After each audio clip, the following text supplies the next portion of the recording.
start with the if else statement. This is the normal if statement. Int a as declare as a 100 value, and if I'm printing, so directly this value will be printed. In this, we are not writing any else condition. How can I start with the if else? In if else, in B I have declared and assigned value as a 19. I'm first comparing that if a statement is true, then this block will be printed as this block will be printed. Correct.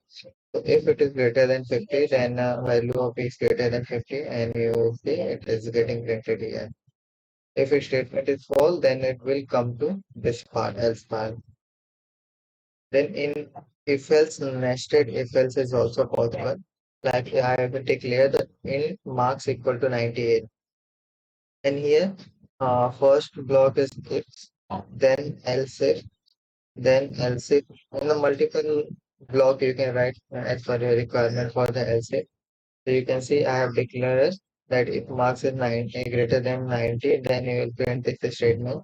Second, if marks is greater than 80 and marks is like if any of this statement is true, then print this. If any of this true, print this. If all these three blocks are not correct, then you will have to print this else statement.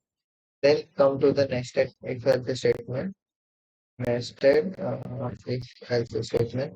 So I've declared integer marks at the 80, and here you can see I have provided like marks greater than 95.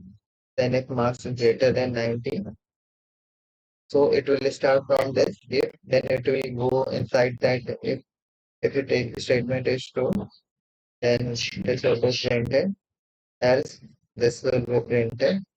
If all are all statements are incorrect, then this will be printed.